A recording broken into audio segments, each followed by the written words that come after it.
All right, let's begin our analysis. Today, we're going to approach career resilience, well, like an engineer would. Our whole objective here is to audit the current professional landscape and figure out if we can design a more robust system to navigate it. And this really sets the stage for our core premise. You see, the traditional career models, the ones many of us are still following, they're basically legacy systems. And just like any older system, they are now facing some major environmental stress from all the rapid changes in tech and the economy. So, here's the game plan. We've got 4 key steps. First, we'll diagnose the main structural flaw. Then, we'll look at building some redundancy.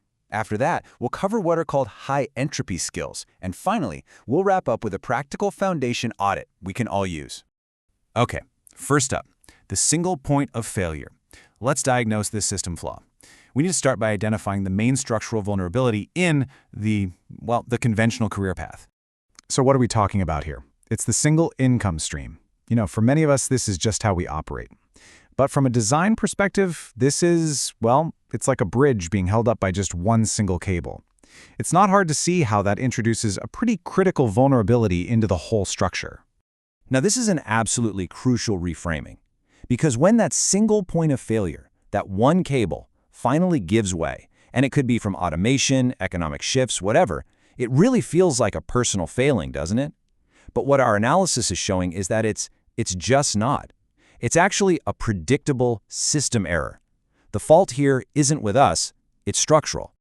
All right, so if that's the problem, what's the solution? We're moving on to building redundancy, engineering a more resilient system. And from an engineering standpoint, the classic way to counter a single point of failure is to build in redundancy.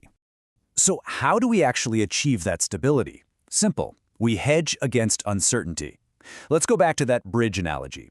Instead of having just one cable, a really resilient system has multiple, independent load paths.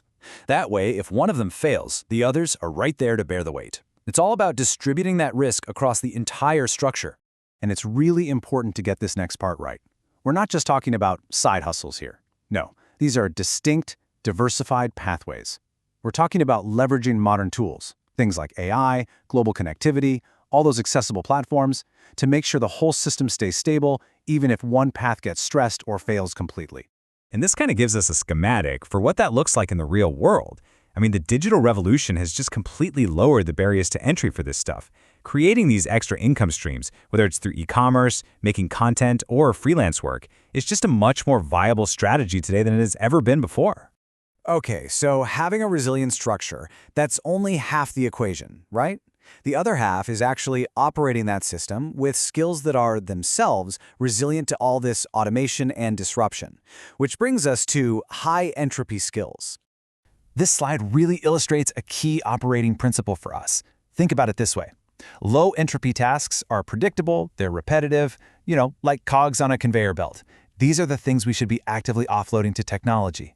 But high-entropy tasks, those are the complex, creative, and unpredictable ones. Things like empathy, real problem-solving, strategic thinking. This is where we need to focus our own energy, because that's what creates durable, long-lasting value. So these are the skills that become our most valuable assets in this new system. We're talking about those uniquely human-centered abilities: communication, emotional intelligence, leadership, adaptability, the stuff that's really, really hard to automate. And because of that, their value just keeps increasing as technology gets better. And this brings us to a concept people call talent stacking.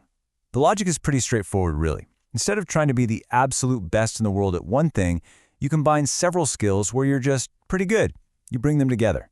And that combination, it creates a rare, and because it's rare, a much more valuable skill set. It just makes our whole system more resilient because it's so much harder to replicate. So, okay, how do we actually make all this actionable? The final part of our debrief is exactly that. A simple, repeatable diagnostic test that we can use to monitor and maintain our own systems. Let's look at the foundation audit. So the test for this week is this foundational audit. It's 3 simple steps. First, map out your skills just like you would on a technical schematic. Second, take a hard look at your financial inputs and outputs. See where your resources are really going. And third, just identify one single learning objective. Designate a small, consistent block of time for it. That's it.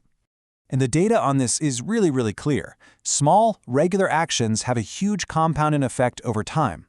It's not about the intensity of the effort at the beginning. It's about the consistency. That's what reinforces the system and gives it that long-term stability we're looking for. So we'll close with one final question for reflection. Think of this as the pressure test for your current professional design.